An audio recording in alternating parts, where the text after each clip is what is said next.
नमस्कार दोस्तों, study IQ में आप सभी का स्वागत है। मेरा नाम है डॉक्टर महिपाल सिंह राठौड़। आज यानी कि 4 अक्टूबर 2020 को यूपीएससी 2020 के सिविल सर्विसेज एग्जाम प्रीलिम्स को ऑर्गेनाइज किया गया और आज का जो पेपर है उसको स्टडी आईक्यू आपके लिए कंप्लीट एनालिसिस लेकर आया है। उसका मैं, अंकित अग्रवाल सर और अनिरुद्ध सर, हम तीनों ने इस पेपर को डिस्कस किया है 6 पार्ट में और ये 6th और लास्ट पार्ट है जिसमें मैं हिस्ट्री के क्वेश्चंस को डिस्कस करूंगा। तो एक बार आपको बेसिक ब्रेकअप बता देते हैं। आज जो क्वेश्चन पेपर था उसमें मैक्सिमम वेटेज हिस्ट्री का था। 19 questions were directly from history. Polity का 16 क्वेश्चंस थे। उसके बाद एनवायरमेंट और साइंस एंड टेक के 13 क्वेश्चंस थे। तो बाकी सबके मोर और लेस सिमिलर थे। इस बार एग्रीकल्चर के क्वेश्चन थोड़े से ज़्यादा थे। अब आप एग्रीकल्चर को एनवायरमेंट या ज्योग्राफी में भी कंबाइन मान सकते हैं या जैसे भी माने, हमने उसे अलग से माना है। लेकिन ओवरऑल ये देखा गया कि हिस्ट्री का वेटेज इस बार बढ़ गया और एंशंट से काफ़ी सवाल पूछे गए थे। पिछले कुछ सालों में एक ऐसा ट्रेंड था कि एंशंट हिस्ट्री से कम सवाल आते थे, लेकिन इस बार काफ़ी सवाल आए हैं और हिस्ट्री से सबसे ज़्यादा क्वेश्चंस भी आई थिंक काफ़ी सालों बाद आए हैं। यूजुअली हिस्ट्री के 10 से 15 क्वेश्चंस रहते थे, बट इस बार ऑलमोस्ट 20 टच कर गए हैं क्वेश्चंस। तो कुल मिलाकर हमें ये समझ में आता है कि यूपीएससी इज स्टिल अनप्रेडिक्टेबल। आप कुछ भी प्रेडिक्ट नहीं कर सकते सिवाय इस बात के कि पॉलिटी के मिनिमम 10 क्वेश्चन रहेंगे और मैक्सिमम 20 से 22 क्वेश्चन या 23 क्वेश्चन भी हो सकते हैं। इतना हमें श्योर है। इससे कम पॉलिटी का वेटेज नहीं होता है और हिस्ट्री के भी 10 से कम क्वेश्चंस नहीं होते हैं। उसके अलावा वेटेज ऊपर नीचे होता रहता है। You should always be prepared for that. तो आज के पेपर में हिस्ट्री के 19 क्वेश्चंस थे और जिसमें भी आर्ट एंड कल्चर का जो पोर्शन है जिससे जनरली एक्सपेक्ट किया जाता है, जैसे डांसेस हैं या फिर पेंटिंग्स हैं, इनसे कोई भी सवाल नहीं था। तो आज जो क्वेश्चंस हैं वो मोस्टली हिस्ट्री से बेस्ड थे। कुछ कल्चर से रिलेटेड क्वेश्चंस थे, बट मेरे ख्याल से they are more incline towards the history part and not towards the culture part. तो आइए आज इन 19 क्वेश्चंस को हम डिस्कस करते हैं और मैं यूज कर रहा हूँ सेट सी को। उसके अनुसार ये क्वेश्चंस की नंबरिंग आपको यहाँ नजर आएगी। तो आपका अगर कोई दूसरा सेट है तो आप उसको देख सकते हैं। तो पहला क्वेश्चन है रिगार्डिंग नेम्स ऑफ प्लेसेस और उनके पुराने नाम और आज वो किस राज्य में स्थित हैं। तो पहला नाम है भिलसा, जो मध्य प्रदेश में बताया गया है। तो ये बिल्कुल सही है। भिलसा विदिशा को कहते थे। विदिशा में काफ़ी बुद्धिस्ट मॉन्यूमेंट्स हैं, तो विदिशा का ये पुराना नाम है। द्वार समुद्र, जो कि होयसला का कैपिटल था, जिसपे अलाउद्दीन खिलजी ने अटैक भी किया था, that is not in Maharashtra. ये कर्नाटक में स्थित है, कर्नाटका में। तो ये वाला सेकंड जो मैच है ये गलत है। गिरिनगर गुजरात में, डेफिनेटली गिरनार पर्वत जूनागढ़, ये गुजरात में स्थित है, तो ये भी सही है। और स्थानेश्वर, जो हम बाद में जिसे कहने लगे थानेश्वर, जहाँ से हर्षवर्धन की फैमिली बिलोंग करती थी, तो that is not in Uttar Pradesh, that is in Haryana. तो ओनली 1 और 3 आर करेक्ट। आंसर होगा ए। तो याद रखिएगा, भिलसा विदिशा का पुराना नाम है। तो यहाँ पर अगर आप केवल द्वार समुद्र भी अगर आपको पता था कि द्वार समुद्र जो है उस पर अलाउद्दीन खिलजी ने अपनी आर्मी भेजी थी and that was the capital of Hoysala, तो भी आप इस क्वेश्चन को सॉल्व कर सकते थे। एटलीस्ट 2 ऑप्शन तो एलिमिनेट कर ही सकते थे आप। ये 2 ऑप्शन एलिमिनेट करके आपके पास 50% ऑप्शंस बचे हैं, तो इस तरह से करा जा सकता था। अगला सवाल है गुप्ता डायनेस्टी से। ये मेरे ख्याल से एक बहुत ही कठिन सवाल है। अगर आपको पता है तो आपको पता है, नहीं तो आपको ये क्वेश्चन छोड़ देना था। मेरे अनुसार ये क्वेश्चन छोड़ने के लिए डाला गया था क्वेश्चन पेपर में। History was very tough according to me and many questions were such that you had to leave. तो चलिए इसको हम डिस्कस करते हैं। गुप्ता डायनेस्टी के दौरान कुछ ऐसे नाम बताए गए हैं यहाँ पर शहरों के, घंटाशाला, कदूरा, चौल। अब ये क्या थे? तो ये देखिए पोर्ट थे। यहाँ से जहाज लेकर जाते थे सामान को, फॉरेन रोमन एम्पायर एटसेट्रा से ट्रेड होता था। तो ये सारे पोर्ट्स जो हैं ये गुप्ता डायनेस्टी के समय में बड़े पोर्ट्स थे। अब आमतौर पर आपने ताम्रलिप्ति जैसे पोर्ट का नाम सुना होगा और या फिर बैरीगाजा, भरूच, इन सब के नाम सुने होंगे। लेकिन अब ये जो दूसरे पोर्ट्स हैं जो इस क्वेश्चन में पूछे गए हैं, ये थोड़े कंपैरेटिवली छोटे पोर्ट्स थे जो शायद आपने ना पढ़े हो, लेकिन ये डेफिनेटली ये पोर्ट्स थे। और अब आप भविष्य में याद रख सकते हैं कि कदूरा और घंटाशाल जो हैं ये आंध्र प्रदेश, आज का जो आंध्र प्रदेश है उसमें मछलीपट्टनम के पास में स्थित हैं। चौल ये स्थित है कोंकण कोस्ट, महाराष्ट्र में रायगढ़ वाला जो एरिया है उसके आसपास ये स्थित है चौल।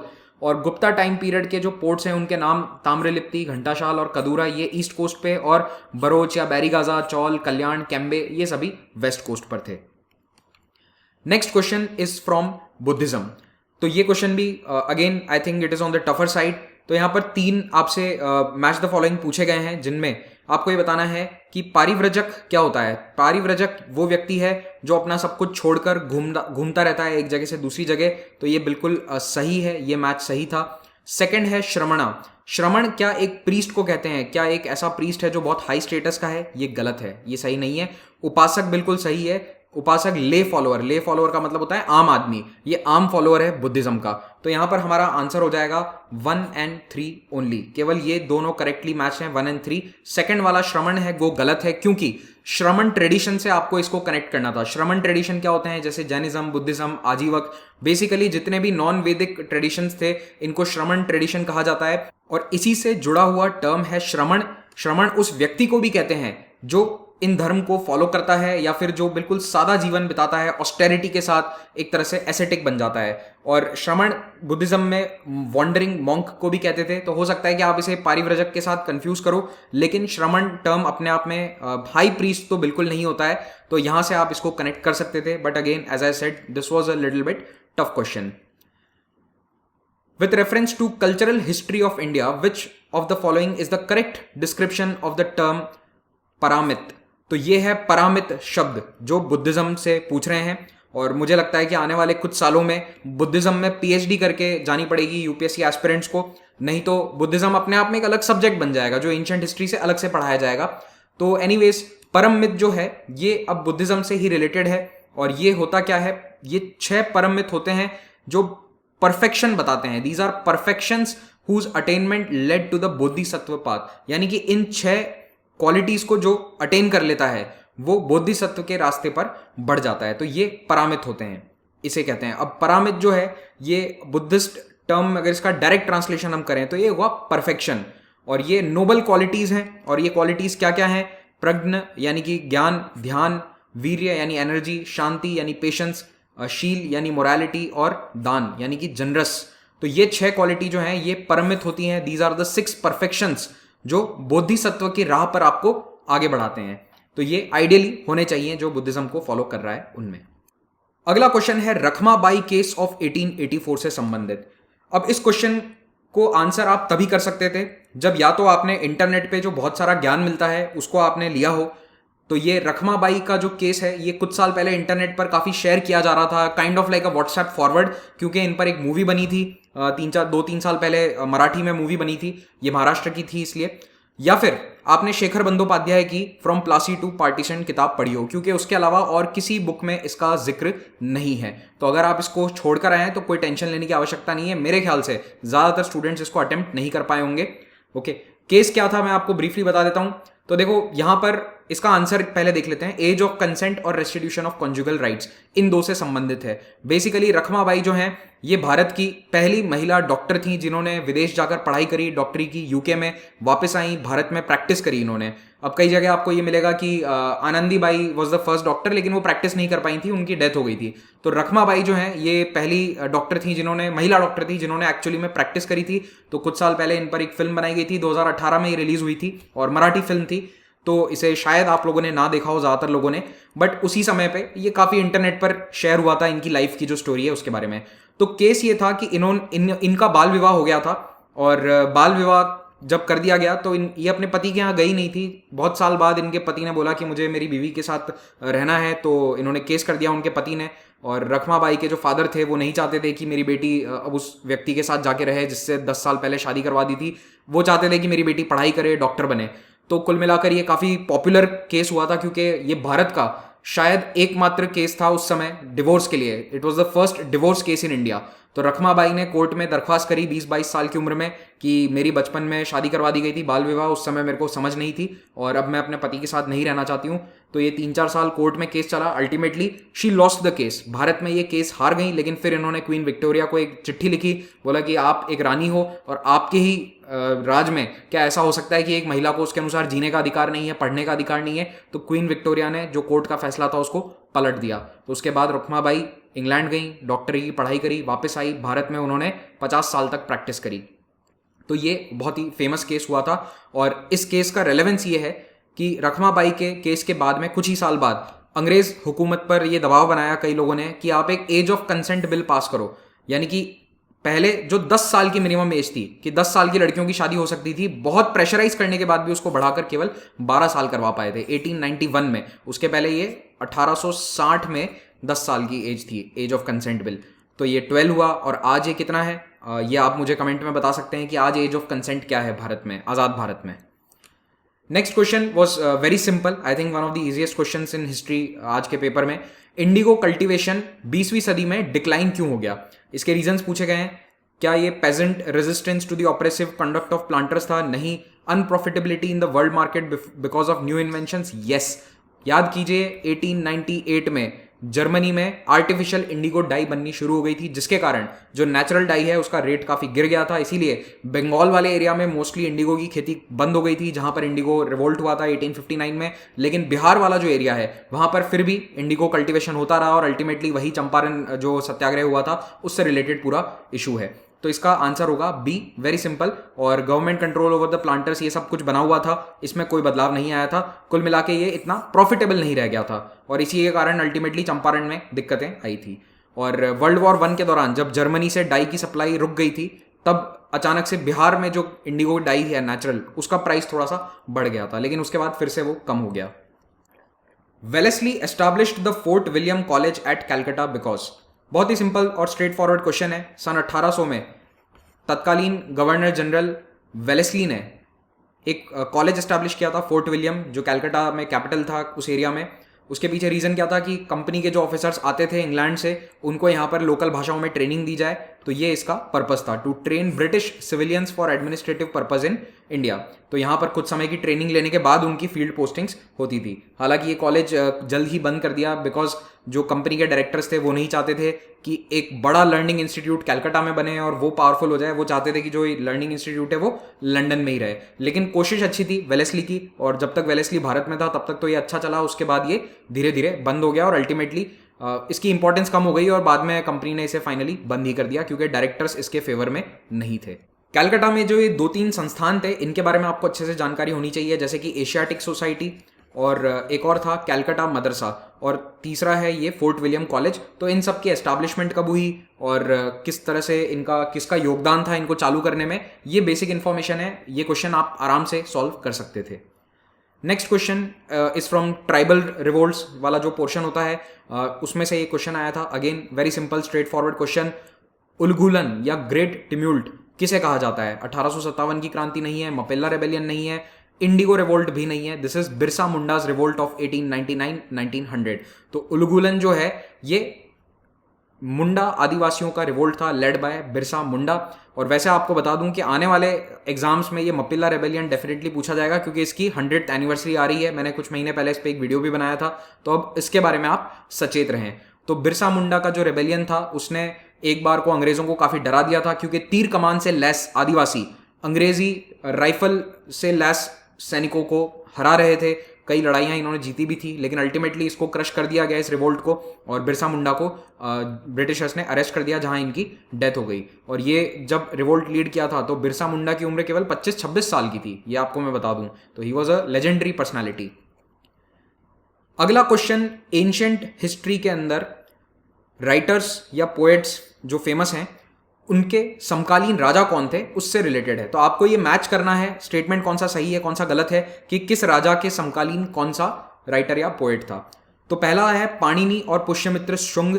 तो पाणिनि जो ग्रामर जिन्होंने संस्कृत की लिखी है उसके ऊपर, तो पाणिनि का जो एग्जैक्ट टाइम पीरियड है वो वैसे थोड़ा सा डाउटफुल है, लेकिन ये पुष्यमित्र शुंग के समय तो डेफिनेटली नहीं थे। He was there somewhere around 4th-5th century BC। तो मोस्ट प्रोबेबली नंद डायनेस्टी के आसपास इनको बताया जाता है, ठीक है। तो ये आपको नहीं भी पता तो भी आप बाकी सेकंड और थर्ड ऑप्शन में तो हमें श्योर नॉलेज है, वहां से हम इसे सॉल्व कर सकते हैं। क्योंकि अमरसिम्हा जिन्होंने अमरकोश लिखा है वो हर्षवर्धन के समय नहीं थे। He was there during the time period of Chandragupta second या चंद्रगुप्त विक्रमादित्य। तो दोनों कालिदास और अमरसिम्हा ये दोनों चंद्रगुप्त सेकंड के कोर्ट में थे। तो पहला वाला स्टेटमेंट गलत है, सेकंड वाला स्टेटमेंट भी गलत है। Answer is only 3। तो आंसर हमारा हो जाएगा C, ठीक है। 66 का आंसर होगा C। याद रखना, अमरसिम्हा और कालिदास दोनों ये नवरत्नों में थे। अमरसिम्हा कालिदास दोनों ही नवरत्न में शामिल थे। अगला क्वेश्चन, यहां पर आपको स्क्रीन पर थोड़ा टेढ़ा दिखाई दे रहा होगा, और ये सवाल था भी थोड़ा सा टेढ़ा, क्योंकि इसके अंदर वर्ड्स के मीनिंग पूछे गए हैं जो काफी कम यूज होते हैं। अब मिरासीदार में भी आपने फिर भी शायद सुना हो, परमानेंट सेटलमेंट के समय ये आता है टर्म कहीं पर, लेकिन जो बाकी दो टर्म्स हैं they are not that very common या प्रेवलेंट। तो औरंग जो है वो पर्शियन में वेयर हाउस को कहते हैं। तो ये ट्रेजरी का इंचार्ज नहीं होता है, इसलिए ये गलत है। और बनिया जो है ये वही बनिया है जिसको आज हम बनिया कहते हैं, जो व्यापारी वर्ग है उसको। लेकिन उस समय ईस्ट इंडिया कंपनी के समय ये एक अलग वर्ग था। ये वो लोग थे जो उनके लिए ट्रांसलेटर्स का काम करते थे ईस्ट इंडिया कंपनी के ऑफिसर्स के लिए, या उनके लिए डील ब्रोकर का काम करते थे। तो दैट वाज द बनिया, दिस वाज अ सेपरेट बनिया कैटेगरी। तो ये दोनों टर्म सही हैं, हमारा आंसर हो जाएगा 2 और 3। तो ये भी टफ क्वेश्चन था, आई थिंक आप इसे छोड़ सकते थे, अगर आपको नहीं आता है तो इसमें तुक्के लगाने का कोई सेंस नहीं बनता था। तो औरंग वेयरहाउस को कहते हैं, बनिया native interpreters brokers for European merchants, और मिरासीदार जो है ये तमिलनाडु वाला जो एरिया है वहां पर लैंड राइट्स उनके अंडर में होती थी, वो टैक्स पे करते थे ब्रिटिश गवर्नमेंट को। Next question is related to Buddhism. अगेन बुद्धिज्म से काफी सवाल है इस बार। तो बुद्धिज्म के अंदर इन्होंने जो डिविजन्स हुए थे उन पर क्वेश्चन पूछा है, काफी टफ क्वेश्चन है अगेन ये। तो तीनों स्टेटमेंट है, इनको हम ध्यान से पढ़ते हैं। Sthaviravadin belong to the Mahayana Buddhism. तो देखो ये स्टेटमेंट डायरेक्टली गलत है, क्योंकि स्थाविरवादीन जो है ना ये one of the earliest division है बुद्धिज्म का। महायान बुद्धिज्म तो बहुत बाद में आया था, ये महायान तो कम से कम आया है 700-800 साल बाद बुद्धिज्म की शुरुआत के। लेकिन स्थाविरवादीन जो है ये तो सेकंड बुद्धिस्ट काउंसिल में ही अलग हो गए थे, यानी कि बुद्ध की डेथ के लगभग 100 साल के आसपास ही ये अलग हो गए थे। तो स्थाविरवादीन जो है ये महायान से रिलेटेड नहीं है, तो ये स्टेटमेंट तो गलत है। दूसरा स्टेटमेंट है Lokottaravadin sect was an offshoot of Mahasanghika sect of Buddhism. तो जो स्थाविरवादीन के अलावा दूसरा महासंघिक सेक्ट था उसका एक और अंदर अधीन एक सेक्ट है लोकोत्तरवादीन। तो ये स्टेटमेंट सही है। अब आपको ये नॉलेज है तो है, जो अबाउट 18 सेक्ट हैं बुद्धिज्म के डिफरेंट, उन सभी के बारे में हमें पढ़ना चाहिए, और अगर उनके बारे में आपको जानकारी है तो आप इसको सॉल्व कर सकते थे। थर्ड स्टेटमेंट ये है, the deification of Buddha by Mahasanghika fostered the Mahayana Buddhism. Deification का मतलब होता है भगवान के रूप में पूजना। तो बुद्ध को महासंघिकों ने भगवान के रूप में पूजना शुरू किया, तभी महायान बुद्धिज्म का जन्म हुआ। तो ये स्टेटमेंट भी सही है, हमारा आंसर होगा बी 2 और 3। I agree, this was a tough question, Buddhism में काफी डिटेल में पूछा है। तो ये ट्रेंड पिछले कई सालों से हम देख रहे हैं कि बुद्धिज्म से टफ क्वेश्चंस आते हैं। तो बुद्धिज्म के जो सेक्ट हैं उनके बारे में थोड़ी डिटेल नॉलेज आपको अब चाहिएगी। और ये बात जरूर याद रखें कि बुद्धिज्म में जो पहला डिवीजन है वो सेकंड काउंसिल पे ही हो गया था, जो वैशाली में हुई थी। तो यहां पर स्थाविरवादीन जो है इनसे अलग हो गए थे आचार्यवादीन, ओके, और उन्होंने महासंघी का अपना एक अलग स्कूल बना लिया था। Question number 73, which of the following statements correctly explains the impact of industrial revolution on India during the first half of 19th century. 19वीं सदी के पहले हाफ में इंडस्ट्रियल रेवोल्यूशन का भारत पर क्या असर पड़ा। बिल्कुल सीधा क्वेश्चन है, स्ट्रेट फॉरवर्ड था। इसमें आप चारों ऑप्शन आराम से पढ़िए। इंडियन हैंडीक्राफ्ट्स वर रूइंड, बिल्कुल ये सच्चाई थी। भारत का जो हैंडीक्राफ्ट इंडस्ट्री है, यहाँ पे जो हाथ से टेक्सटाइल वगैरह बनता था वो पूरी तरह से बर्बाद हो गया था इंडस्ट्रियल रेवोल्यूशन के कारण। तो ये तो सही है, लेकिन फिर भी हम आगे के स्टेटमेंट्स पढ़ेंगे। Machines were introduced in textile industry in large numbers, नहीं, ये काम 19th सेंचुरी के सेकेंड हाफ में हुआ था। तो बहुत बड़ा अभी तक मशीन्स का इंट्रोडक्शन फर्स्ट हाफ में नहीं हुआ था, यानी 1800 से 1850 के बीच में ये काम नहीं हुआ था। तीसरा, railway lines were laid in many parts of the country, ये तो डायरेक्टली आप पता कर सकते हैं गलत स्टेटमेंट है, क्योंकि भारत में रेलवे आया ही 1853 में था पहली बार, और उसके अगले 50 सालों में रेलवे लाइन ज्यादातर देश के हिस्सों में बिछाई गई थी। तो पहले 50 सालों में तो रेलवे लाइंस नहीं थी। Heavy duties were imposed on imports of British manufacturers, ये तो आप पढ़ के ही समझ सकते हो कि कभी हुआ ही नहीं होगा कि ब्रिटेन से जो सामान आ रहा है क्या उसमें भारत में ड्यूटी या टैक्स लगाया जाएगा, वो भी बहुत ज्यादा, कभी हो ही नहीं सकता। तो ये दो स्टेटमेंट आउटराइट आप कैंसिल कर सकते थे, और इसका आंसर रहेगा इंडियन हैंडीक्राफ्ट्स वर रूइंड, क्योंकि यूरोप में इंडस्ट्रियल रेवोल्यूशन 18th सेंचुरी में ही बहुत अच्छे से चालू हो गया था, 19th सेंचुरी की शुरुआत में अपने चरम पर था, और वहां से जो सस्ते टेक्सटाइल्स आते थे मैनचेस्टर जैसे शहरों से, उन्होंने भारत के पूरे मार्केट में जो लोकल हैंडीक्राफ्ट है उनको तबाह कर दिया, क्योंकि उनका प्राइस हाई था। मशीन से बने हुए हैंडीक्राफ्ट सस्ते होते थे, भारत के जो टेक्सटाइल्स हैं वो उनके सामने कहीं पर भी टिक नहीं पाए। अगला सवाल दक्षिण भारत की जो डायनेस्टीज हैं एंशिएंट इंडिया में उनसे संबंधित है, और यहाँ पे क्रोनोलॉजी में आपको इन्हें अरेंज करना है। तो हिस्ट्री में क्रोनोलॉजी वाले क्वेश्चंस पूछे जाते हैं, बट जनरली मॉडर्न इंडिया से इस तरह के सवाल आते हैं। इस बार एंशिएंट इंडिया से ये सवाल आया है। तो देखिए यहाँ पर आपको ये 4 ऑप्शन है, इनको आपको अच्छे से पढ़ना है। तो सबसे पहला है rise of Pratihara under king Bhoja, दूसरा establishment of Pallava power under Mahendra Varman first, थर्ड establishment of Chola power under Parantaka one, और चौथा Pala dynasty founded by Gopala. अब यहां पर अगर आपको कुछ भी नहीं पता कि ये इनका कौन से सदी में एस्टैब्लिशमेंट हुआ था, फिर भी आप इतना तो एक हिंट आप लगा सकते हो कि चोल पावर जो है वो 9th 10th सेंचुरी के बाद फिर से बढ़ना शुरू हुआ था, और जो 11th सेंचुरी है उस वक्त वो अपने चरम पर था। याद कीजिए राजराजा चोल, और उस समय वो 11th सेंचुरी में एकदम पावरफुल थे राइट आफ्टर 1000। तो चोल पावर जो है वो, अगर आप इतना सा भी आपको पता है कि ये लास्ट में आएगा यानी कि 10th सेंचुरी, तो भी आप कम से कम 2 ऑप्शन एलिमिनेट कर सकते थे जिसमें ये लास्ट में है, इन दोनों को एलिमिनेट किया जा सकता था। ए और सी में से कोई एक आंसर होगा। और क्योंकि पल्लव जो हैं वो थोड़ा सा शुरुआती समय में एस्टैब्लिश हो गए थे, 5th-6th सेंचुरी के आसपास पल्लव शासन एस्टैब्लिश हो गया था। और अब प्रतिहार और ये जो पाल डायनेस्टी है इनका एग्जैक्ट टाइम पीरियड अगर आपको नहीं पता तो आप इसमें एक एजुकेटेड गेस ले सकते थे कि आंसर ये होगा 2413। तो सबसे पहले आए पल्लव, उसके बाद आए पाल डायनेस्टी, और फिर प्रतिहार, और फिर है चोल। अब देखो यहाँ पर काफ़ी सारा मैं आपको बता रहा हूँ कि कैसे गेस वर्क होगा, लेकिन सच्चाई ये है कि आपको इनके टाइम पीरियड का एग्जैक्ट नॉलेज होना चाहिए। तो ऑप्शंस एलिमिनेट किए जा सकते हैं लेकिन वो थोड़ा सा गेस वर्क रहेगा। सबसे बेस्ट तो यही है कि आपको इनका टाइम पीरियड याद हो। तो महेंद्र वर्मन ने अर्ली 7th सेंचुरी में अपना रूल स्थापित किया था, 600 to 630 was his time period. Gopal one was mid 8th century, 750। By the way ये सब कुछ एडी में है, ठीक है, एडी या सीई। मिहिर भोज लेट 9th सेंचुरी, 885 में डेथ है। परांतक चोल वॉज 955, इसमें 10th सेंचुरी। तो 7th, 8th, 9th, 10th century ये इनका सीक्वेंस था। अगला question, which of the following phrases defines the nature of the hundi generally referred to in the sources of the post Harsha period. यानी ancient India में हुंडी किसे कहा जाता था? तो ये होती है एक bill of exchange, financial transaction है। ये आप उससे भी गेस कर सकते थे अगर आप दक्षिण भारत से हैं या महाराष्ट्र से हैं, तो वहां पर अभी भी ये टर्म यूज होता है for some financial things. Although अब वो अलग चीज के लिए यूज होता है, अब वो हुंडी पहले वाली हुंडी नहीं है। लेकिन ये हुंडी होता क्या था? ये एक फाइनेंशियल इंस्ट्रूमेंट होता था, जैसा आज चेक होता है, डिमांड ड्राफ्ट होता है। तो ये मिडिवल और एंशिएंट इंडिया में ट्रेड और क्रेडिट ट्रांजैक्शन के लिए यूज होता था। तो आप अगर किसी की हुंडी एक लिख कर लेकर जा रहे हैं तो वो आपका मार्केट में आप उससे लोन ले सकते हैं। तो इस तरह से ये एक क्रेडिट इंस्ट्रूमेंट का काम करता था। It was a bill of exchange, और बहुत सारे इसके यूजेस थे। ऐसा नहीं है कि अगर मैं इसको ये बोल दूं कि चेक की तरह था तो ये गलत होगा। केवल चेक या डिमांड ड्राफ्ट की तरह ये काम नहीं करता था, इसके बहुत सारे यूजेस थे और over a period of time इसके यूजेस चेंज भी होते गए हैं। ओके, तो हुंडी एक ट्रेड से रिलेटेड कॉन्सेप्ट है। इससे हमें ये समझ में आता है कि आने वाले सालों में इकोनॉमी और ट्रेड वाला जो एस्पेक्ट है, जो मोस्टली हिस्ट्री ऑप्शनल में ज्यादा उस पर फोकस रहता है, अब वो धीरे धीरे जीएस में भी पूछा जा रहा है। नेक्स्ट क्वेश्चन है राइटर से रिलेटेड। मॉडर्न इंडिया में बहुत बार पूछे जाते हैं बुक्स और राइटर्स के सवाल, लेकिन इस बार जो बुक पूछी गई है वो थोड़ी सी अनजान सी किताब है। इसका जिक्र ना आपको स्पेक्ट्रम में मिलेगा, ना आपको बिपिन चंद्रा की किताब में मिलेगा, ना ही एनसीईआरटी में मिलेगा। तो देशेर कथा नाम की ये किताब सखाराम गणेश देउस्कर द्वारा लिखी गई थी, फ्रीडम स्ट्रगल के दौरान लिखी गई थी। ये बात क्वेश्चन खुद अपने आप कह रहा है। हमें तो ये बताना है कि इस बुक के अंदर क्या बातें कही गई है। तो पहला स्टेटमेंट ये कहता है कि ये कॉलोनियल रूल के खिलाफ बातें कहती थी कि किस तरह से कॉलोनियल रूल हमें हिप्नोटाइज कर रहा है और दिमाग को हमारे कॉन्कर कर रहा है।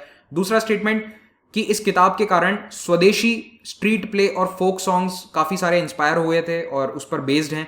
तीसरा, यहां पर देशेर कथा में जो देश शब्द का इस्तेमाल किया है देउस्कर ने, ये केवल बंगाल वाले एरिया को डिनोमिनेट कर रहा है, पूरे भारत को नहीं कह रहा था देश। तो ये 3 स्टेटमेंट हैं।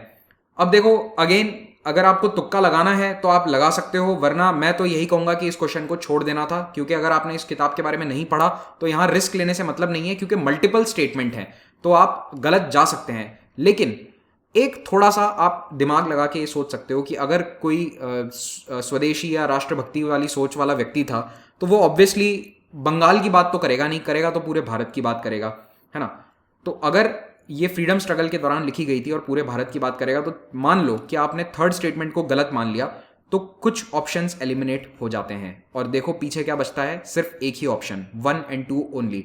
तो ये थोड़ा सा गेस वर्क करके इस क्वेश्चन को सॉल्व किया जा सकता था, बट अगेन इट डिपेंड्स कि आपके ओवरऑल कितने क्वेश्चन आपने छोड़े हुए थे। मान लो आपने 30 या 40 क्वेश्चन छोड़ रखे थे राउंड 1 में, तो आप इस क्वेश्चन को अटेम्प्ट कर सकते थे, लेकिन आप ऑलरेडी 80, 85, 90 तक अटेम्प्ट कर चुके हैं, तो फिर ये क्वेश्चन अटेम्प्ट करने की आवश्यकता आपको नहीं थी। तो सखाराम गणेश देउस्कर जो हैं, ये औरबिंदो घोष के एक साथी थे, उनके दोस्त थे। नाम से आपको लगेगा ये मराठी हैं, तो definitely he was a Marathi ब्राह्मण, लेकिन ये बंगाल में रहते थे। किताब लिखी थी इन्होंने 1904 में। इनफैक्ट इस किताब के बारे में गूगल सर्च भी आप करोगे तो आपको बहुत कम जानकारी मिलेगी। कई जगह ये गलत लिखा हुआ मिलेगा कि 1907 में छापी गई थी, लेकिन नहीं, 1907 में नहीं छपी थी, 1904 में छपी थी।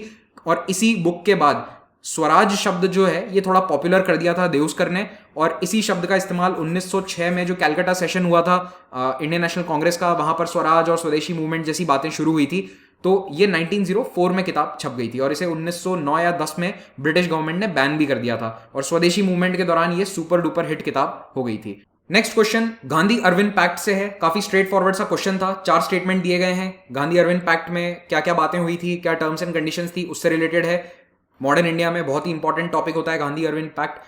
तो इसमें पहला स्टेटमेंट है invitation to Congress to participate in round table conference. बिल्कुल ये बात सही है, Gandhi second round table conference को अटेंड करने गए थे on behalf of Congress because of this Gandhi Irwin pact. Second, withdrawal of ordinances promulgated in connection with the civil disobedience movement. ये भी बिल्कुल सही है, ब्रिटिशर्स ने जो भी नए नए कानून लाए थे सीडीएम के दौरान उनको फिर से हटा दिया था।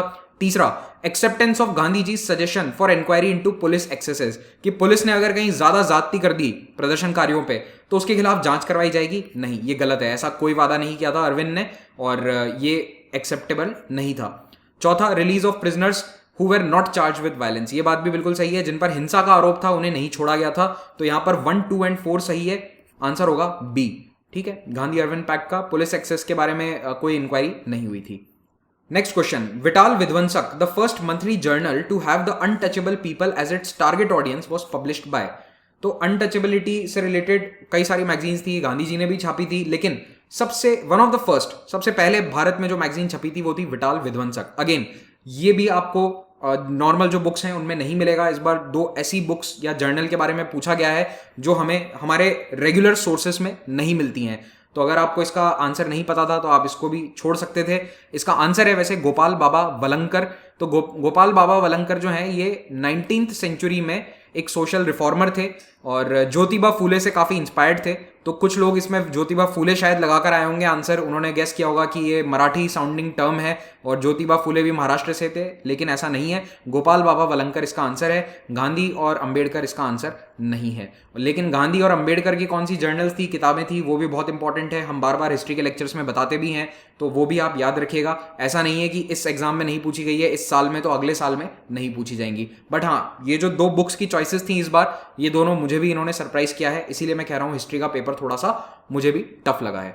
तो 1888 में वलंकर ने महाराष्ट्र में एक मैगजीन छापी थी विटाल विध्वंसक, जिसका मतलब होता है डिस्ट्रॉयर ऑफ ब्राह्मणिकल और सेरेमोनियल पॉल्यूशन। और ये पहली मैगजीन थी जो अस्पृश्यता से जो पीड़ित लोग हैं उनके लिए टारगेट करी गई थी। With reference to the history of India the terms kulyavapa and dronavapa denote. तो ये लैंड मेजरमेंट से रिलेटेड टर्म है। कुल्यवाप, द्रोणवाप और अन्य दूसरे भी टर्म्स हैं जैसे कि पातक, ये सब बंगाल में यूज होते थे इन एंशंट इंडिया। जब अराउंड आप कह सकते हैं कि हर्षा और गुप्ता वाला टाइम पीरियड है, उस समय से हमें कुछ एपिग्राफिक एविडेंस मिले हैं, कुछ एपिग्राफ्स हैं जिन पर ये टर्म्स लिखे हुए हैं, कुल्यवाप, द्रोणवाप, आधावाप। और इनका मतलब क्या होता है, देखो जो बीज हैं वो कितने एक एरिया में बीज बोया जा सकता है, उसके बेसिस पर ये सब कैलकुलेशन होती थी। अगेन ये भी काफ़ी टफ क्वेश्चन था एंड नॉर्मल रेगुलर सोर्सेस में आपको नहीं मिलेगा, तो अगर नहीं पता था तो इसको भी आपको अटेम्प्ट नहीं करना चाहिए था। ये क्वेश्चन काफ़ी स्ट्रेट फॉरवर्ड है, you should have attempted this. अगर आपने बेसिक एंशिएंट इंडिया पढ़ी है, एनसीईआरटी भी पढ़ी है, तो आप इस क्वेश्चन को सॉल्व कर सकते थे। एक लाइन दी गई है और पूछा गया है कि ये किस राजा ने अपने इंस्क्रिप्शन पे लिखवाया था।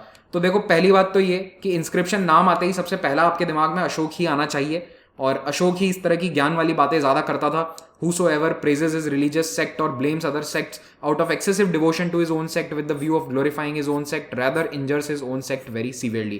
मेरे ख्याल से ये जो लाइन है इसको हर किसी को अपने किताब पर अपनी टेबल के सामने लिख लेना चाहिए आज के समय में, क्योंकि सब एक दूसरे को ऑनलाइन बुरा भला कहते रहते हैं। तो आज के समय में भी कितनी रेलेवेंट है ये लाइन, 2300 साल बाद ये लिखी गई थी, उसके 2300 साल बाद भी ये लाइन रेलेवेंट है, इसीलिए अशोक को महान राजा कहा जाता है। ये शब्द लिखे गए हैं रॉक इडिक्ट 7 पर, जो गिरनार में स्थित है यानी जूनागढ़ में स्थित है। और एग्जैक्टली ये शब्द लिखे गए हैं कि सभी धर्मों के प्रति टॉलरेंस रखनी है। ऐसा नहीं है कि आप अपने संघ को या अपने सेक्ट को आगे बढ़ाने के लिए दूसरों को बुरा भला, दूसरों के सेक्ट को बुरा भला कहने लगो, इससे आपके अपने धर्म का, आपके अपने संप्रदाय का नाश होगा। तो ये सिंपल सा मैसेज है अशोक का। इसी के साथ ये जो डिस्कशन लेक्चर है समाप्त होता है। अब ओवरऑल अगर आप मुझसे पूछें कि टफ कैसा था पेपर, तो मैं पूरा पेपर देखने के बाद आप लोगों से ये कहूँगा कि हिस्ट्री टफ था, polity was okay moderate, and science and tech was tough according to me. दूसरे डिस्कशन जो है पेपर के आप वो ज़रूर देखिए। मैं दूसरे पोर्शंस को अच्छे से एनालाइज अपने स्तर पर नहीं कर पाया हूँ, बट अनिरुद्ध सर और अंकित सर ने जिनको एनालाइज किया है, आप उनके वीडियोस ज़रूर देखिए, उनका एनालिसिस ज़रूर देखिए। कट ऑफ प्रेडिक्शन में मैं नहीं जाना चाहता, ये बिल्कुल भी काम का विषय नहीं होता है, बट जो भी 100 अबाव स्कोर कर रहा है, मेरा ऐसा मानना है कि मेंस की तैयारी उनको तो करनी ही चाहिए, और जो 90 अबाव भी स्कोर कर रहा है उसको भी करनी चाहिए, क्योंकि 2-3 क्वेश्चन इधर उधर हो गए और आपका सिलेक्शन हो जाता है तो ऐसा ना हो कि 1 महीने बाद आपके ये 30 दिन पूरे बर्बाद हो गए और आपको वो लगे कि ये 30 दिन मैं पढ़ाई कर लेता। तो अगर 90 अबाव स्कोर कर रहे हो तो पढ़ाई करना स्टार्ट कर दो, और जो इनके 100 अबाव स्कोर है वो तो डेफिनेटली पढ़ाई करना स्टार्ट कर दें। इसी के साथ ये लेक्चर समाप्त होता है। स्टडी IQ का कोर्स IAS 2021-2022 के एग्जाम्स के लिए अवेलेबल है। आप हमारी ऐप पर जाकर इस कोर्स को अवेल कर सकते हैं। Thank you very much for watching this. Have a great day.